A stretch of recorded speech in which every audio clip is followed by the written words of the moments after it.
Bem, capítulo 14, né, ele fala sobre espaços de tensão migratória. Voltar. Espaços de tensão migratória e xenofóbica. Nós já vínhamos falando um pouco a respeito disso aqui, né, da migração. Nós sabemos que esse problema hoje ele é muito grave, né, principalmente nos países africanos e do Oriente Médio, né? Mas não só. Nós temos problema de migração aqui vizinhos a gente, né, na Venezuela. Os venezuelanos têm deixado o país. Então, por que as pessoas migram? É sempre uma questão fundamental, né? Quais os motivos que levam as pessoas a migrarem? Por que as pessoas saem de determinado lugar, né, arriscam sua vida, né? Arrisca a vida, muitos deles não conseguem chegar, né? Morrem centenas de pessoas todos os meses no mar Mediterrâneo, mas mesmo assim eles continuam se arriscando, como essa imagem aqui, ó. Olha isso, esse bote não tem a menor segurança, é um bote inflável, carregado de pessoas, né? Então são pessoas refugiadas, são pessoas que não podem viver no seu país de origem por motivos variados, né? Seja por guerra, né? Seja por perseguição religiosa, seja por falta de emprego, seja por mudança climática. Existem variados fatores, né? E talvez na prova de vocês eu jogue esses fatores de alguma forma. Por que as pessoas migram, né? Por que elas não migram? Olha essa música, Diáspora, do Arnaldo Antunes e do Carlinhos Brown, e da Marisa Monte também, dos tribalistas. Acalmou a tormenta, pereceram os que a estes mares ontem se arriscaram. Vivem os que por um amor tremeram e dos céus os destinos esperaram. Atravessamos o mar Egeu, o barco cheio de fariseus, com os cubanos, sírios, ciganos, como romanos, sem coliseu. Atravessamos para o outro lado, no rio vermelho do mar sagrado, nos shoppings superlotados de retirantes refugiados. Onde está meu irmão sem irmã, o meu filho sem pai, minha mãe sem avó, dando a mão para ninguém, sem lugar para ficar, os meninos sem pais? Onde estás, meu Senhor? Onde estás? Deus, ó Deus, onde estás que não respondes? Em que mundo, em qual estrela tu te escondes, embuçado nos céus? Há 2000 anos te mandei meu grito, que embalde desde então corre o infinito. Onde estás, Senhor Deus? Então aqui está, essa música ela levanta, né, a questão da imigração. Não é uma questão recente. Ao longo da história, vamos pegar história moderna, né? História contemporânea, história moderna, história contemporânea. O homem tem se deslocado muito dentro do espaço, né? E em alguns momentos foram os países ricos os que mais mandaram imigrantes, né? Olha ali no momento do pós-guerra, pós-Segunda Guerra Mundial, né? Os países europeus que sofreram com a guerra mandavam seus imigrantes, né? E aqui, olha esse conceito de imigração. Diáspora. O que é uma diáspora? Diáspora é quando tem uma parcela significativa da minha população que deixa o meu país por motivos variados, né? Como os judeus. Quando a gente pensa em diáspora, geralmente vem à cabeça os judeus que foram obrigados a deixar o seu país, né? Ali no ano 80 depois de Cristo. Os romanos expulsaram os judeus do seu território. E aí você vê o conflito, ele persiste até os dias de hoje. Continua havendo disputa por território em Israel, por parte de judeus e palestinos. Tá? Agora, especificamente aqui, nos 2 últimos parágrafos, no período da Guerra Fria, o mundo vivenciou tramas que se baseavam principalmente em diferenças políticas e ideológicas, o que acabou adormecendo os demais conflitos de ordem étnica e religiosa. Com o fim desse período, as diferenças de crença, cultura e tradição passaram novamente a pesar sobre diversas contradições. É nesse contexto que a música entra tendo como tema central uma discussão bastante atual no jogo geopolítico mundial. Os deslocamentos forçados. Uma parcela expressiva das migrações que ocorrem no século XXI é forçada. A globalização ela possibilita o deslocamento, a migração. Só que a maioria das migrações que acontecem hoje não são espontâneas, são por motivo de forças maiores, né? Como, por exemplo, os refugiados de guerra da Síria, né? Ou de países africanos em guerra civil, ou os venezuelanos aqui vizinhos, por crises econômicas, desemprego, né? Identificar os principais espaços globais de tensão criados nesse contexto, bem como a forma com que o Brasil nele se insere, e compreender como as lideranças locais e mundiais têm lidado com a complexidade dessa questão, são desafios que serão expostos nesse capítulo. Acho que eu já tinha mostrado isso aqui para vocês, né? Aqui ele vai falar dos contrastes, a grama verde do vizinho, né? Por que as pessoas querem migrar para o continente europeu? Por quê, pessoal? Porque os africanos, os árabes do Oriente Médio, por que eles querem ir para a Europa? Sendo que eles vão ser maltratados, né? Porque ali na abertura do capítulo, justamente ele fala sobre a questão xenofóbica, né? Por que o cara arrisca a vida dele cruzando o Mediterrâneo, ele pode morrer afogado por conta da situação precária desses barcos. Ele vai chegar na Europa, ele vai ser maltratado no continente europeu. Mas por que, mesmo assim, ele continua querendo entrar no continente? Por quê? Melhores IDHs é isso, Paula. A condição de vida é melhor, né? O imigrante ele quer entrar num lugar onde oferece melhor condição de vida. Embora, olha essa informação, né? Embora a maioria dos refugiados do mundo, das pessoas que fogem por algum motivo, eles estão em países pobres, não em país rico, em país pobre. Por quê? Porque a maioria dos países do mundo é pobre. Olha esse número aqui da apostila. Ô danado.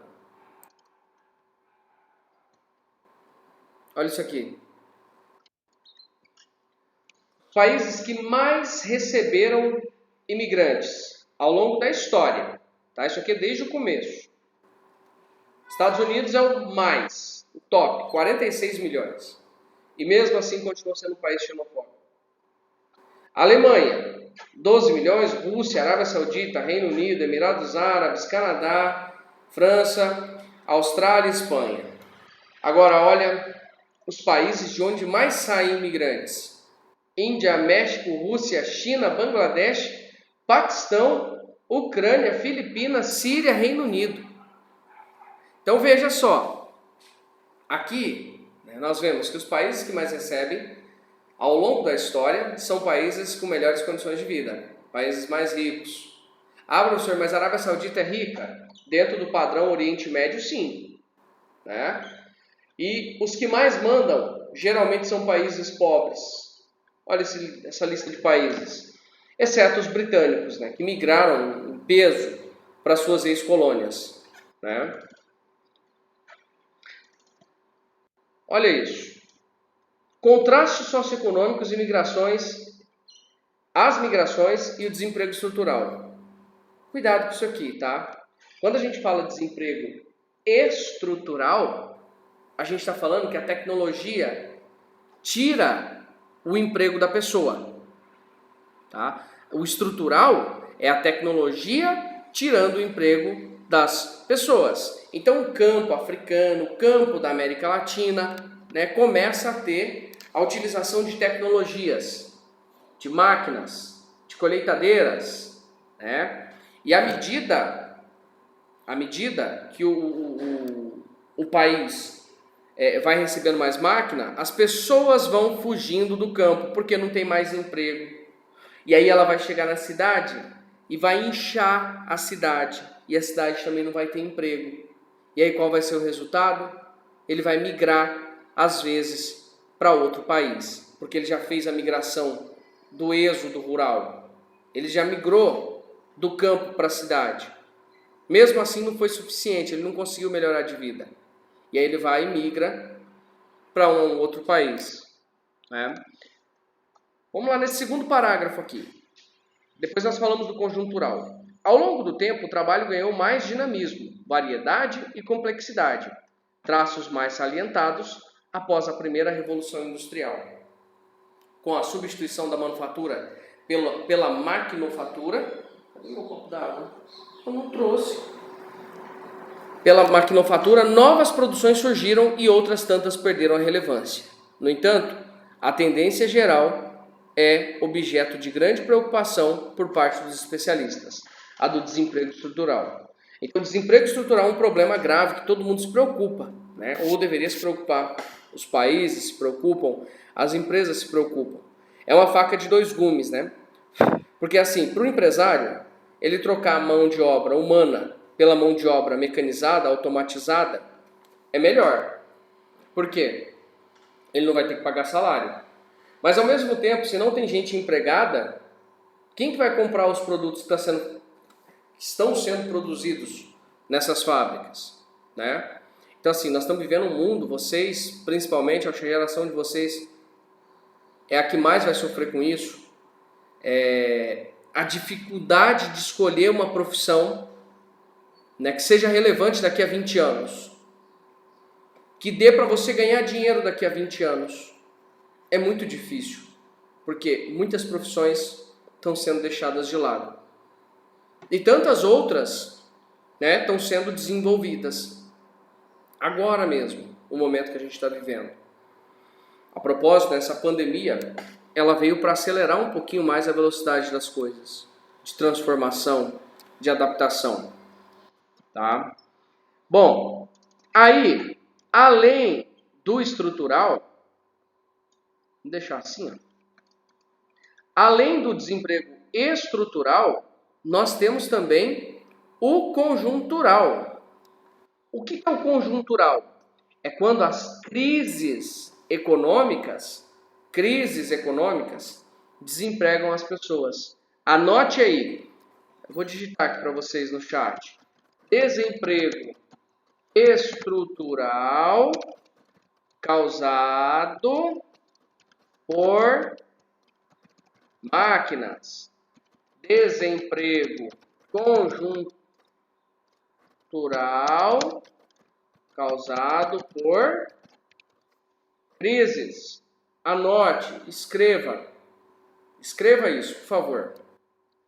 Então, tanto um quanto o outro, tanto o desemprego estrutural ou conjuntural, né, o desemprego, meramente o desemprego, ele produz migração, tá? Olha o que ele vai dizer no último parágrafo.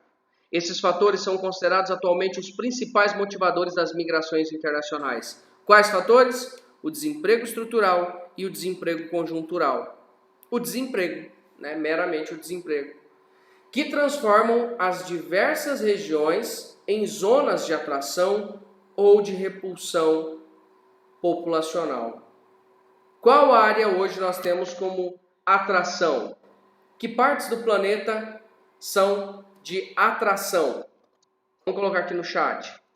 Eu quero que vocês me deem exemplo. Atração populacional. Quais regiões?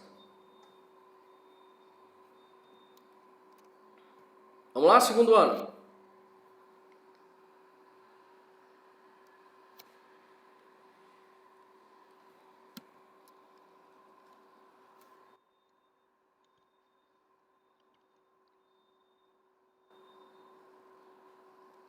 Estados Unidos. Quem mais?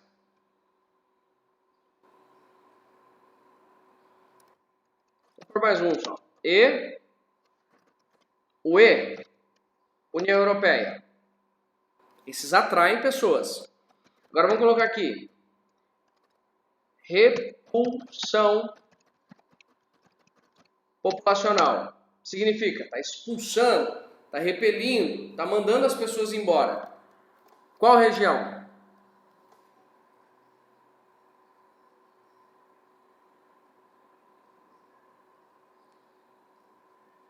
Oriente Médio. Quem mais? Isso. Mais um. Oriente Médio, África e...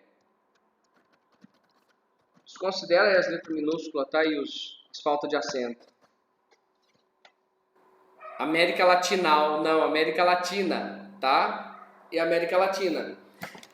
Aonde tem atração populacional? País rico, tá? Então você pensa ali, Estados Unidos, União Europeia, Japão, Coreia do Sul, Austrália, Canadá. As nações ricas atraem. As nações pobres repelem. Oriente Médio, principalmente por conta de perseguição étnica e religiosa. A África, por crises econômicas, principalmente. E a América Latina. A América Latina não tem guerra civil, mas ela tem muita crise econômica. Na verdade, a América Latina nunca saiu da crise, né? Ela entra ano, sai ano, entra década, sai década, século e não sai da condição de subdesenvolvimento. O Brasil, mesma coisa. A gente cresce economicamente às vezes uma década e aí na década seguinte a gente encolhe ou começa a crescer muito pouco, né? Como está acontecendo agora. O Brasil encolheu, né? 2015, 16, 3,5% em cada ano. Quando chegou em 2017 crescemos 1%, 18, 1%, 19, 1%. 2020 agora, nós vamos fechar o dezembro e provavelmente com a queda no PIB na casa dos 7, 8%. Nós vamos encolher 8%. Então nós demoramos 3 anos para crescer 3%. Agora em 2020, claro que por um motivo de força maior, o Brasil vinha se recuperando, né? As projeções eram para esse ano um crescimento de pelo menos uns 2,5%, 3%. Né? As projeções estavam boas para o Brasil. Agora o Brasil vai encolher 8% por conta da pandemia. Vai ter países que vão encolher muito mais, né? Como já encolheram. Você vê a Índia, o PIB indiano encolheu no terceiro trimestre, né? Segundo trimestre, 25%, um quarto do PIB, comparado com 2019. O Reino Unido encolheu 21%, o Brasil encolheu 9,7% no segundo trimestre, a China cresceu 11%.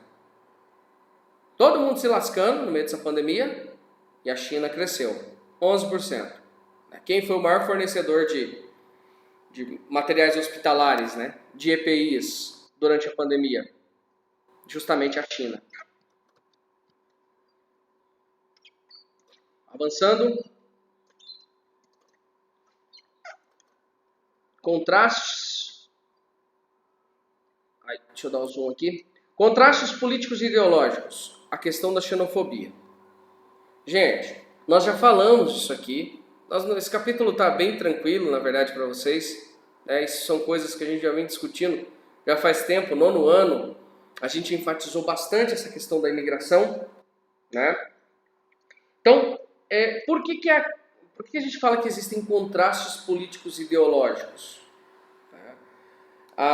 Até hoje na Europa, os europeus eles acreditam que eles são superiores, né? Hoje, o povo de hoje, mais por uma questão tecnológica, talvez, né? Mas a gente já assistiu dentro da Europa esse conceito de superioridade racial, né? Alguns países se consideram superiores a outros. Por quê? Aí a gente não sabe, né? Os motivos são os mais variados, né?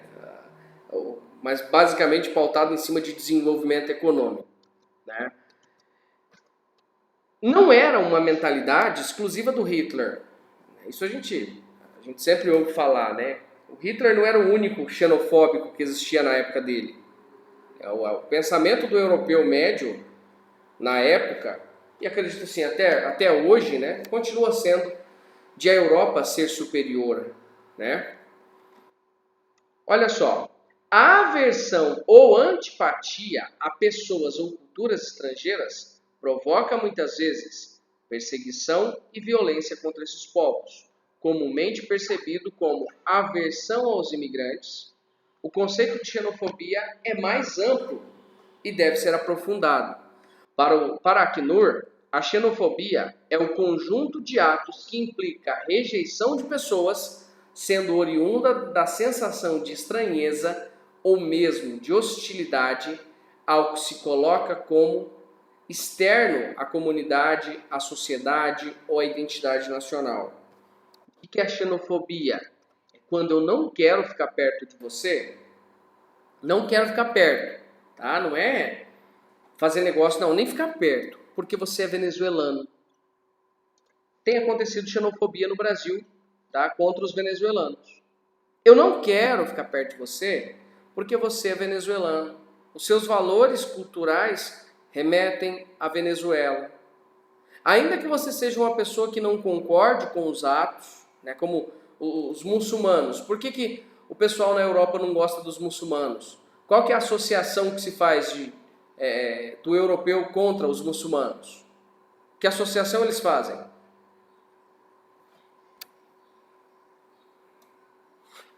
Exatamente. Terrorismo, né? Eu não gosto do muçulmano porque ele é terrorista.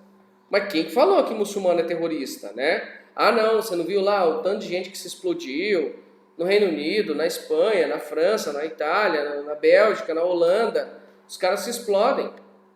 Os caras fazem atentados, não viu lá o 11 de setembro? Tá, mas aí quer dizer então agora que começa a não gostar mais das pessoas porque a maioria dos terroristas são muçulmanos. É exatamente isso que é a xenofobia. Eu não quero ficar perto de você, eu não quero conviver com você. Tá?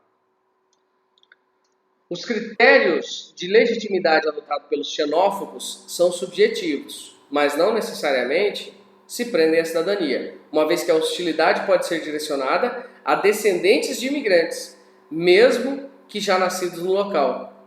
Então não é porque o cara veio de lá. Você pega, por exemplo, o Ozil, que é um jogador alemão, o ex-jogador, né? Eu acho que ele nem tá jogando mais. O Ozil ainda joga, meninos?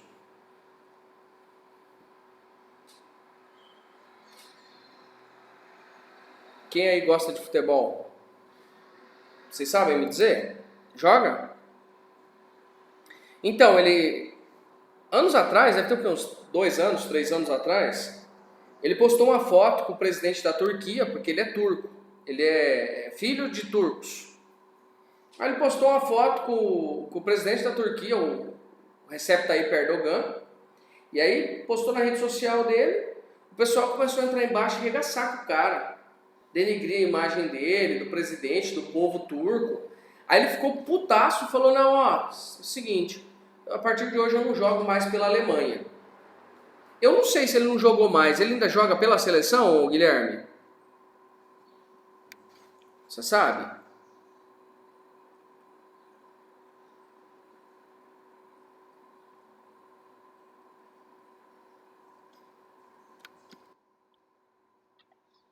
Acho que sim.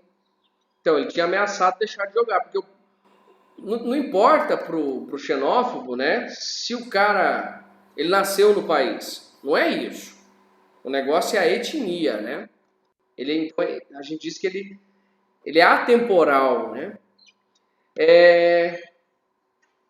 Então ele continua aqui, ó, descendentes de imigrantes, mesmo que já nascidos no local. A temporalidade, ou seja, a época em que ocorreu a migração, ou a naturalidade, a etnia, já que é possível haver atitudes xenofóbicas contra os que vêm de outra parte de um mesmo país, ainda que pertença a um grupo étnico similar. Quem me dá exemplo desse último caso aqui?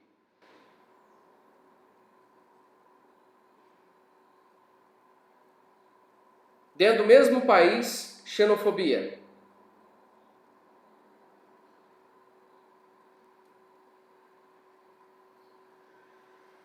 Vamos pro segundo ano. Exatamente, Gabriel. Bem isso. Os nordestinos, né? Gerou uma polêmica danada, né? Porque o Bolsonaro falou Paraíba, né? Isso, Renê. Essa associação que a gente faz, né? Ah, o baiano é preguiçoso, né? Então, existem esses preconceitos, né? Que muitas vezes fogem meramente do preconceito e vai para ataques, né, pessoais, como você viu, a reeleição da Dilma Rousseff, né, levantou uma discussão danada na rede social, porque quem votou no Geraldo Alckmin na época, né, que foi o concorrente dela, falou que o responsável pela vitória do PT, novamente, foram os nordestinos. E aí gerou uma discussão danada no Brasil, nas redes sociais, subindo tópicos no Twitter, virou aquele auê. E tinha gente pedindo para separação do Nordeste, o Nordeste virar um país à parte. Ah, que se o Nordeste virar um país à parte, vai acabar com a metade dos nossos problemas sociais. Então existe a xenofobia também, por isso que o autor está trazendo aqui, trazendo a xenofobia de um modo mais amplo. Existe também a xenofobia interna, a do próprio país. Vamos lá? Imigrantes versus anfitriões, principais espaços de tensão. Se a gente for pensar, durante o século XX, o século passado, nós tivemos duas guerras, mais a Guerra Fria. A Guerra Fria trouxe diversas outras, né? Que apesar de não ter sido uma guerra em si, mas ela apoiou conflitos. E sempre, Estados Unidos de um lado e a União Soviética do outro lado. Então veja só, quando os europeus saíram, porque eles fugiam da guerra, eles foram bem recebidos, né? Chegaram no Brasil, nos Estados Unidos. Então os anfitriões, aqui os latino-americanos anfitriões, foram muito bondosos com os europeus. Agora, a crítica que se faz é que hoje, né, os imigrantes latino-americanos, quando chegam no continente europeu, aí eles não são bem tratados, eles não são bem vistos. Então, por que isso? Quando eles precisavam, vieram para cá. Então, se você pegar ali o momento das duas guerras mundiais, saiu uma pancada de gente dos Estados Unidos, né, da Europa Ocidental, do Japão, e vieram para os países pobres. Só que quando acabou a guerra, esses países precisavam ser reconstruídos. Né? Precisava de mão de obra. Então, começou a ir gente para trabalhar lá. E, especificamente, após 1980, o intenso fluxo de imigrantes e o aumento do desemprego, os países desenvolvidos estabeleceram políticas restritivas e construíram fronteiras de contenção à passagem de imigrantes. Então, nos anos 80, com crise econômica no mundo, porque as crises do capitalismo, elas sempre vão existir, são cíclicas, os países europeus agora, os ricos, né, os Estados Unidos, né, o Japão, começam a restringir a entrada de imigrante. Fala, não, nós não queremos mais imigrante aqui não. Já não está tendo emprego direito nem para o povo daqui, que dirá para os que estão chegando. Então começou a gerar uma indisposição com os imigrantes. Os governos começaram a fechar os países e as populações começaram a comprar essa ideia, né? E começou a gerar muita tensão. Você olha hoje para a questão dos muçulmanos dentro da Europa, né? Você olha para a questão dos hispânicos dentro dos Estados Unidos. Vocês já repararam em filme? O que os latino-americanos fazem nos filmes? Qual que é a função deles, geralmente, no filme? Os latino-americanos, o mexicano ali, os latinos, de um modo geral. Gracinha não, Gabriel. Tráfico sim, Isaac. Geralmente associa a imagem do latino-americano com traficante. O que mais? Que serviço que eles fazem? Qual que é a função deles? Sempre são empregados. Já viu empregada doméstica, né? O jardineiro, o motorista. Já viu? Os filmes adoram evidenciar isso. Né? Por quê? Porque, de fato, os serviços ocupados pelos latinos dentro dos Estados Unidos são serviços menos valorizados. Muitas vezes, só pelo fato do cara ser latino-americano, o empregador já vai oferecer para ele um salário menor, né? Um valor de hora de trabalho menor. Por quê? Porque ele é latino. Tá? Então, olha o que ele diz aqui. Ó. Os principais espaços de tensão em decorrência dos processos migratórios estão localizados, sobretudo, nos países desenvolvidos. Entre eles, destacam-se os Estados Unidos e o continente europeu, pertencente à União Europeia, seguidos por Japão, Austrália e Nova Zelândia. Gente, às vezes você acha que a Nova Zelândia e a Austrália são fofinhos, né? Cara, tá vendo a deportação em massa, não estão renovando o visto de trabalho para uma galera. Se não for do país, expulsa. Pode expulsar, vai voltar para o seu país de origem. Os caras não estão querendo mais. Por quê? Xenofobia? Talvez, né? E uma xenofobia até um certo ponto institucional, né? Estimulada pelo próprio Estado. É uma xenofobia estatal. Avançando, aqui vai falar da questão dos Estados Unidos, que são hoje um dos principais destinos, né, dos imigrantes do mundo, né, aqui no caso latino-americanos. O Barack Obama, ele tinha uma postura mais, vamos dizer assim, mais controlada, né, com relação aos imigrantes, pelo menos naquilo que ele falava. Só que na verdade, quando a gente pega os dois mandatos do Barack Obama, o tanto de gente que foi deportada é muito maior do que da época do George W. Bush, o antecessor dele. Então é assim, ó. George W. Bush, republicano, deportou gente, mas não tanto assim. Barack Obama, democrata, teoricamente favorável às minorias, né? Que seria o partido da esquerda americana. Barack Obama deportou mais do que o George W. Bush. Aí veio o Donald Trump, republicano também, do mesmo partido Bush. E o Donald Trump expulsando a galera dos Estados Unidos e defendendo a não entrada. Né? Além de expulsar, ainda defende que não entrem. Né? Como que eles fazem para conter a entrada desses imigrantes?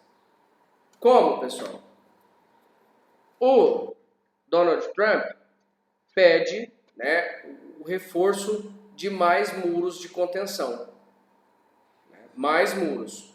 Eu cheguei a citar para vocês aqui o filme do Sicário na aula passada. Falei para vocês, né? Sicário. Esse filme é muito bom porque ele mostra ali a fronteira, né, dos Estados Unidos com o México, como que é, né, a entrada e saída. Os filmes gostam de evidenciar isso, né?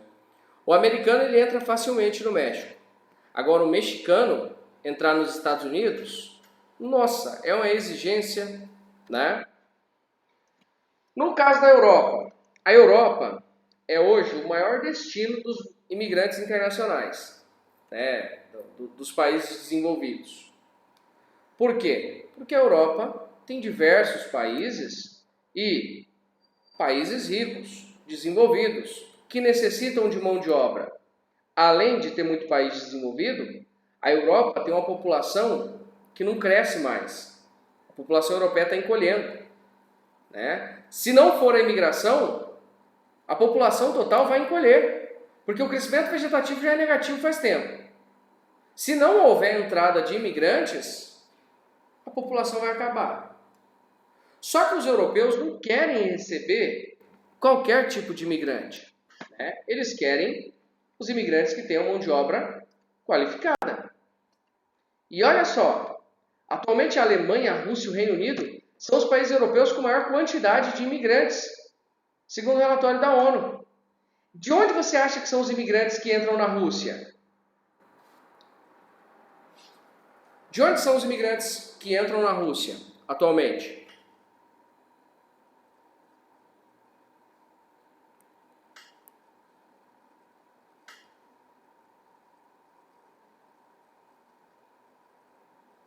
Segundo ano. Segundo ano.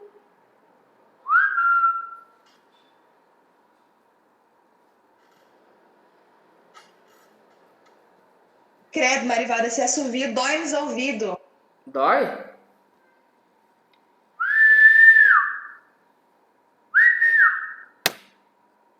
E assim, ó. Assim é pior, né? Gente, a Rússia fazia parte da União Coloca o Soviética. fone aí que eu vou assobiar. Você aumenta no máximo, então eu vou assobiar, caramba. Quem? Coloca um fone Quem que te aí eu vou perguntou? assobiar. Ah, vai se fuder. Gente, então a Rússia fazia parte da União Soviética. Hoje há uma migração intensa, principalmente cazaquestanês para a Rússia, ucraniano, bielorrusso para a Rússia. Lembra do processo de russificação? Tem muita gente que ficou, né, no Cazaquistão, por exemplo, que era russo. Aí o pessoal começa a retornar. Como dentro da comunidade dos Estados Independentes, a CEI, a Rússia é o país mais rico, né? Ela acaba atraindo mais os imigrantes.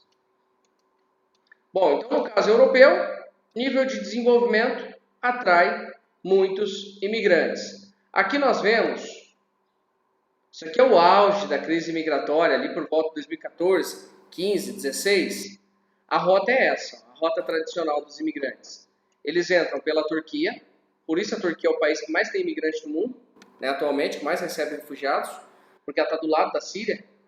Então os sírios fugiam para a Turquia. E aí, pela Turquia, ó, cruza aqui o Mediterrâneo para chegar na Grécia, muitos deles, ó, cheio de ilhazinha, ou vai aqui pelo norte, passando por dentro da Europa Oriental.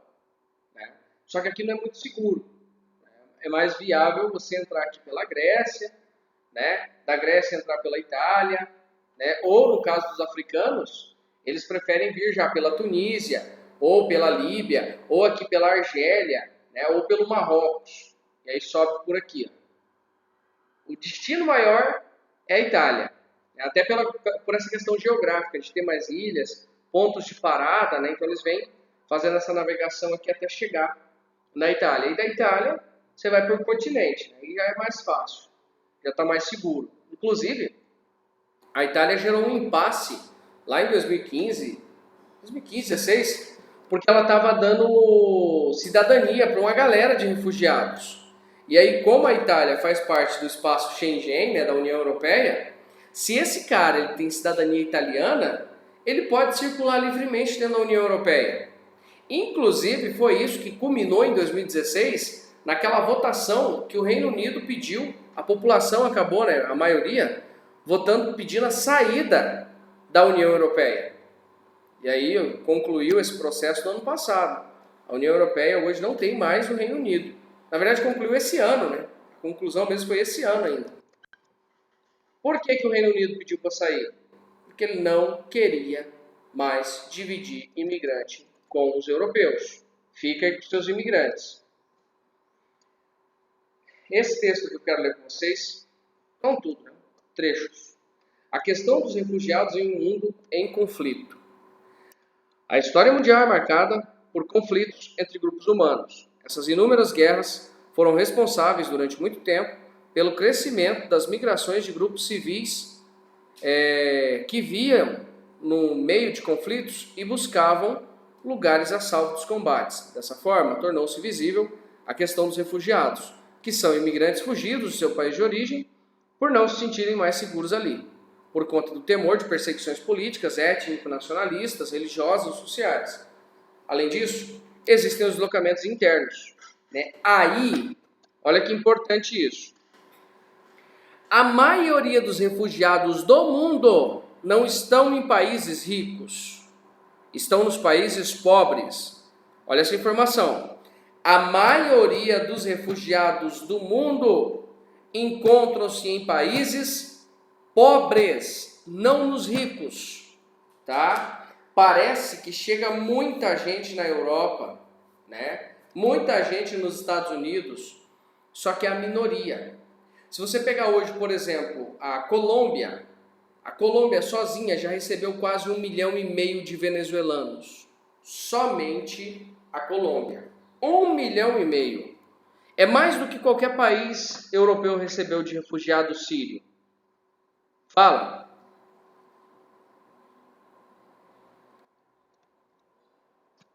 Ninguém falou? Então tá. A Acnur é o órgão da ONU responsável por contabilizar esses refugiados, né? Não só contabilizar, mas também prestar apoio. Então, o que ela diz? Segundo parágrafo. A Acnur realiza um registro de pessoas forçadas a se deslocar ao redor do mundo, hierarquizando as situações e estabelecendo um relatório de refugiados e não refugiados. Em 2017, 25 milhões eram refugiados e 4,4 milhões eram solicitantes de refúgio, enquanto os deslocamentos forçados somavam mais de 10 milhões. O número de refugiados apresentou um aumento de 2000 a 2017, passando de 15 para 24 milhões. Então, o que a gente assiste atualmente é um aumento no número de refugiados. A guerra da Síria é considerada gerou a pior onda de imigração desde a Segunda Guerra Mundial. E olha só, o país que mais abriga refugiado, Turquia. Mas proporcionalmente o número é mais expressivo no Líbano, onde eles representam quase 20% da população. Entre os países que mais produzem refugiados estão Síria, Afeganistão, Sudão do Sul, Mianmar, Somália. O livro, eu não sei porquê, os professores de geografia que montam esse livro não gostam de colocar a Venezuela. A Venezuela já perdeu mais ou menos uns 4 milhões. Então, se fosse para você colocar ela aqui, hoje, né, a Venezuela só ficaria atrás da Síria, representando 68% do total de refugiados do mundo. Está meio correto isso daqui. A crise migratória expressa por números é decorrente das guerras civis que estão ocorrendo desde o início do século XXI e se agravaram na última década. Então, as guerras civis têm produzido isso na Síria, no caso sírio, né? O Brasil, no contexto das migrações e xenofobia, o Brasil parece que recebe muito refugiado, na verdade não, tá? A gente vê venezuelano aqui em Campo Grande, parece que tem um monte no Brasil, né? Nós não recebemos muita gente. Se você for olhar proporcionalmente, a gente recebe aí na média, tem menos de 1% de refugiado na população total, de estrangeiros entrando. Você pega a média mundo, é 2 e pouco por cento, né? Então parece que tem muita gente entrando, só que é pouco. O Brasil recebeu, até agora, a estimativa é de mais ou menos 180 mil venezuelanos. Como eu falei para vocês, a Colômbia, né? A Colômbia recebeu mais de 1.400.000 mais ou menos. O Equador, lá mais quase 1 milhão. Peru, mais quase 1 milhão. Chile, mais de meio milhão. Né? Então, se a gente for olhar, o que o Brasil recebeu, proporcionalmente é muito pouco. Mas, apesar de ser pouco, há casos de xenofobia aqui no Brasil, né? Principalmente contra os venezuelanos. Olha só, atualmente o maior fluxo de imigrantes do Brasil vem da Venezuela, concentrando 17.865 solicitações de refúgio. Isso é solicitação de refúgio, tá? A gente tem que destacar aqui, não é todo mundo que pede refúgio, né? Melhor, nem todo mundo que entrou no país pediu refúgio. Né? Os estados que mais receberam refugiados? Roraima. Por que Roraima? Divisa com a Venezuela. Na cidade de Pacaraima, cidadezinha aqui, ó, tem muito conflito contra os venezuelanos. A cidade tinha lá 10 mil habitantes. De repente, passou 2 anos, a cidade está com 23 mil habitantes. Aquilo você vê venezuelano para tudo que é lado, nas ruas, dormindo nas ruas. É uma judiação. Vamos colocar aqui, ó. Venezuelanos em Pacaraima. Vou pegar imagens aqui para vocês verem. Aí o povo de Roraima, o povo de Pacaraima, não quer os refugiados. Olha isso aqui, protesto dos brasileiros. A Globoplay não vai deixar eu assistir, né? Essa Globoplay só pode assistir se você tiver, né, a assinatura.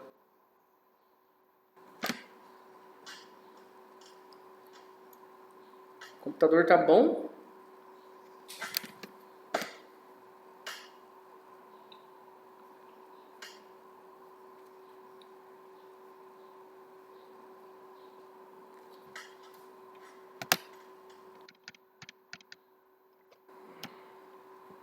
Vai, caramba, não, o bicho não vai carregar não.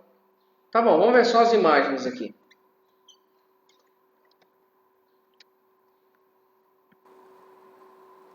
Esse meu computador que tá muito lerdo. Olha isso. Brasileiros protestando contra os venezuelanos. Olha o tanto de venezuelano. Gente, olha a situação deles. Como é que eles chegam ao Brasil? A pé. Desse jeito assim, ó. Pega uma mala, coloca tudo que tem dentro e anda 200 km, 300 km a pé. Até chegar no Brasil. Senão vai ser morto, não vai ter emprego. Olha isso aqui. Abrigo para venezuelano. Todo mundo na rede, ó. Olha isso. Parece que é muito aqui, né? No Brasil. Só que como eu falei para vocês, nos países vizinhos tem muito mais, né, do que o nosso Brasil.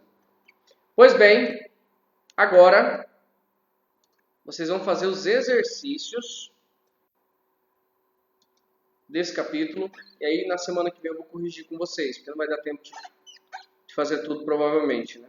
Vai ser a tarefa. Tem esse agora com você aqui que é para fazer. Faça a leitura complementar, que eu acabei não fazendo com vocês. É um complemento. Qual que é esse capítulo mesmo? Ai, pai, para! É o 14. Prova de vocês, capítulo 13 e 14. E aí, bora fazer as atividades para a sala. As atividades propostas vocês vão fazer primeiro, tá? Atividades propostas vocês vão fazer na modalidade de tarefa online, como a gente está fazendo sempre. Que é a tarefa de vocês, é o que vai valer ponto para a tarefa. Tá bom? Entendeu? Entendeu? Então, mãos à obra. Alguém gostaria de fazer alguma pergunta, dúvidas? Professor, tem uma questão da tarefa online que eu queria ver se você podia. Não, agora não, Giovana, porque senão eu vou dar a resposta, né? Deixa o pessoal fazer primeiro. Semana que vem eu vou corrigir. Você já fez a tarefa online? Não, eu tô fazendo. É só que fala da Amazônia, né? Sim. E do sentido de ocupação. Aí eu cheguei a 2 alternativas que estão da questão litorânea. Mas é porque eu tô falando da ocupação. Mas é ocupação por parte dos brasileiros? Parece que sim. Aonde que está o arco do desmatamento da Amazônia, o Gi? Em qual região?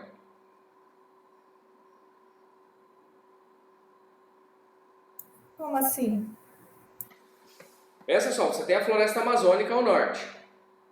Qual região da Amazônia está sendo explorada atualmente? O arco do desmatamento. Não é a porção sul?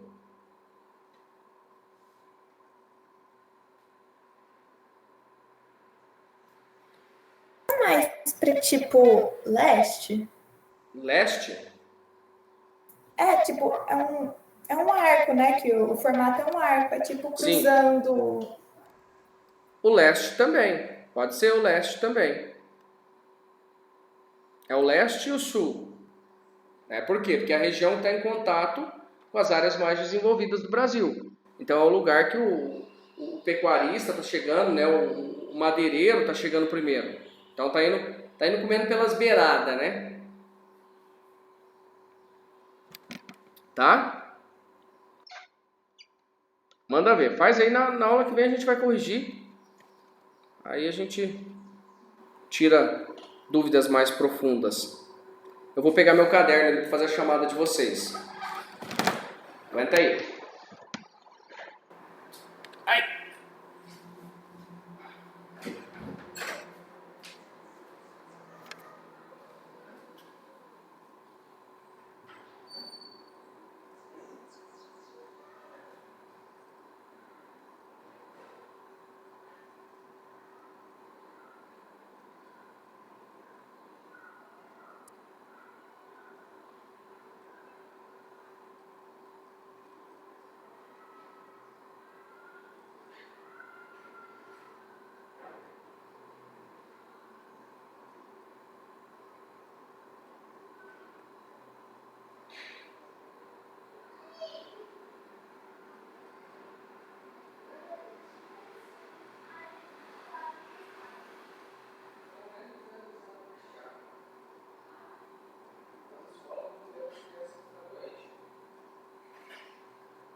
Chamada a cobrar.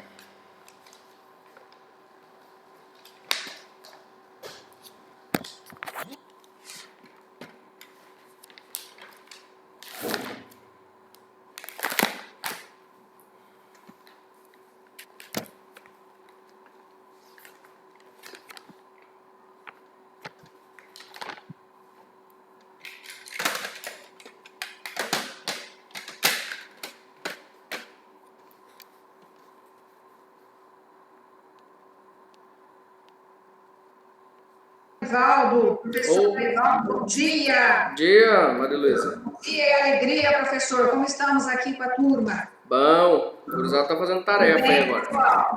Tudo bem? Beleza. Pessoal, estou entrando para duas questões bem rápidas, né? A primeira é colocar que nós estamos dando início início ao curso do PASSE para o primeiro ano. Não teve uma adesão forte por parte do segundo ano, então nós não abrimos a turma, ok? Então, uma satisfação a vocês, estamos mantendo a do primeiro, e o segundo ano aí calibra nas aulas, os professores, mas no final a gente vai fazer um revisional, vocês não ficarão desprotegidos, mas acho que vocês têm a maturidade de fazer um aproveitamento aula a aula, né? De acompanhar tudo isso aí para ter o seu desempenho muito assegurado no passe desse ano, ok? A outra observação também é o desempenho da sistemática, vocês estão muito bem. Nós teremos uma outra mais para o final do ano, agora no quarto bimestre, e essas sistemáticas, elas asseguram uma qualidade, né? Elas verificam uma qualidade de ensino. Então, quanto mais nós nos destacarmos ali, sinaliza que nós estamos melhores preparados com o vestibular de ponta, porque o SAS prepara para a aprovação, e nós estamos aqui para isso também. Tá? Então, vocês foram muito bem, mas o que eu convoco? Uma atenção bem maior na segunda, para que a gente obtenha um desempenho melhor ainda, ok? Mas foi muito, muito bacana. E o terceiro aviso é que hoje tem de novo uma live voltada para as profissões. E hoje vai contemplar a área de humanas, né? Tem acho que uma só de ciências de contábeis, mas o restante é humanas. Entra direito, entra administração e tal. Então, os alunos que têm interesse, né, assistam, porque realmente é um trabalho que está sendo feito para vocês. Beleza? Para ajudá-los nesse processo de escolha profissional. Conto com o apoio de vocês hoje às 19 horas. Alguma dúvida? Está tudo certo? Tudo tranquilo? Então tá jóia. Boa aula, professora, é com você. Valeu, valeu. Gente, vamos lá. Ana Júlia. Presente. Andressa.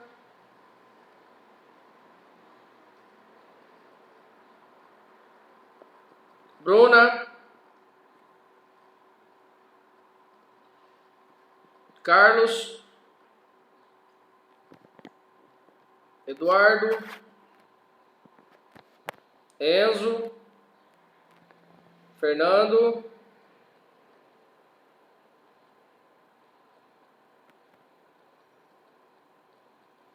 Gabriel.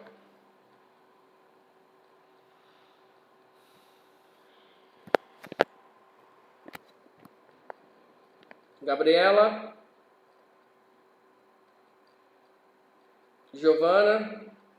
Presente. Giovana Volpe. Guilherme.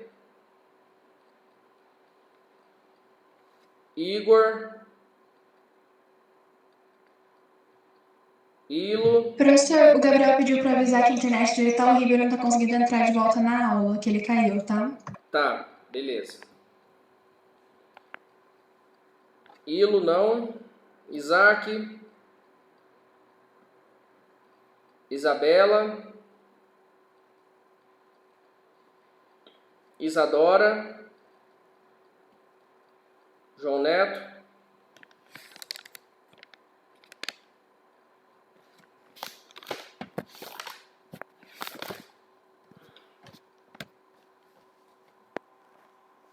Quem aí vai fazer passe esse ano? Eu, Marival. Muito bem. Também? Também. Só? 1, 2, 3, 4. Só vocês 4? Paula também. João Barcelos.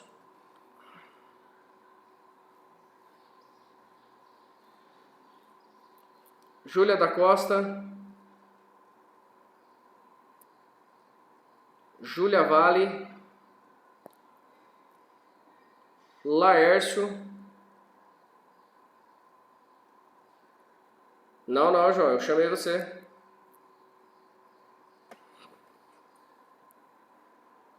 Você que não presta atenção. Claro que não vai ouvir. Fica jogando Fortnite aí com o volume no último. Larissa.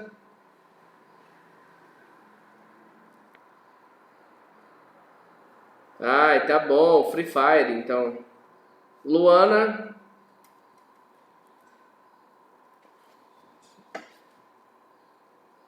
Luiz.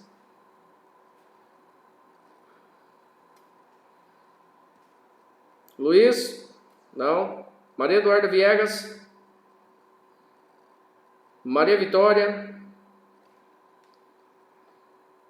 Paula? Presente. Renê?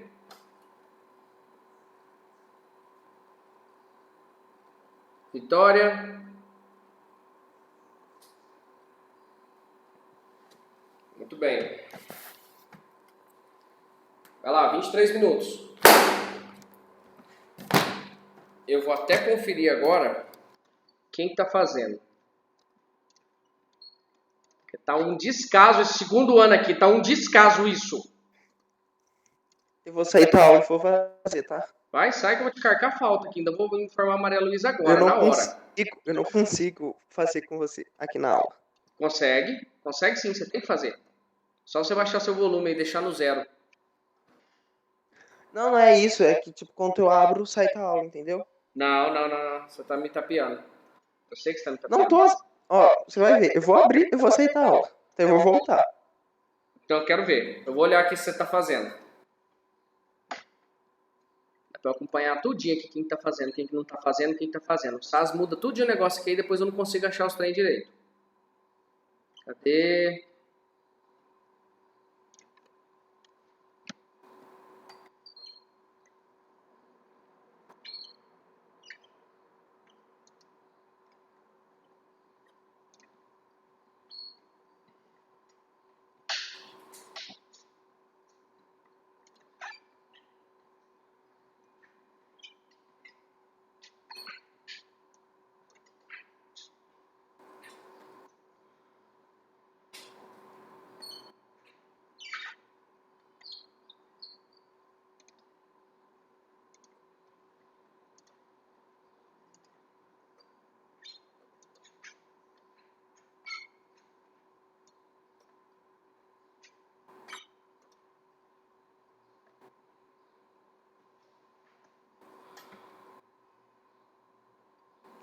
É o capítulo 14, né, ô? Sim, senhor.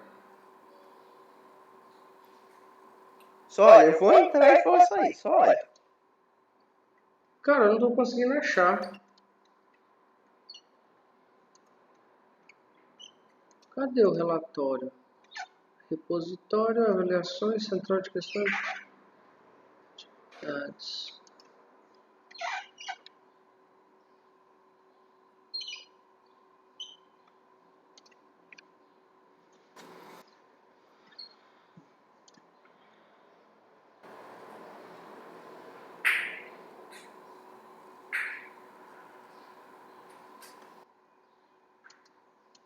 Ah, achei.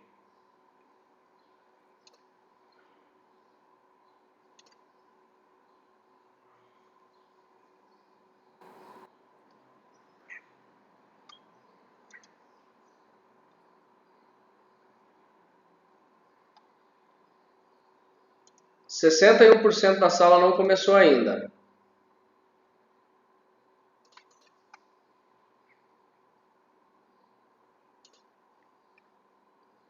A Bruna já terminou. Andressa não começou, Carlos não começou, Fernando não começou, Gabriel não começou, Gabriela não começou, Giovana também não, Guilherme, Ilo, Isabela, João Eduardo, João Lima, João Barcelos, Júlia Vale, Luana Bruxel, Lucas, esse não tá mais, Luiz Henrique não começou, Maria Eduarda Viegas não começou, Melissa não começou, é capítulo 14, Guilherme. Renê não começou. A Bessu da Melissa também saiu já da escola. Eu não falei Melissa. Você falou. Não falei não. Falei pra você, se eu entrasse eu ia sair? Eu falei Laércio. O que você falou de mim aí, ô? Ai, voltou. Nossa, vai ter uma cabeça grande, daqui a pouco vai ter um nariz grande. Não, a gente tá falando aqui travesti Tim. É o Laércio. Eu falei pra você, se eu entrasse, eu ia aceitar a aula. Vai, guri, manda ver, vai lá fazer o exercício. Vai lá, 18 minutinhos pra vocês. Você vai corrigir hoje ou outro dia? Outro dia. Outro dia. Próxima aula, no caso, né? A não ser que todo mundo termine. Beleza.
Valeu, crianças bonitas. Até semana que vem.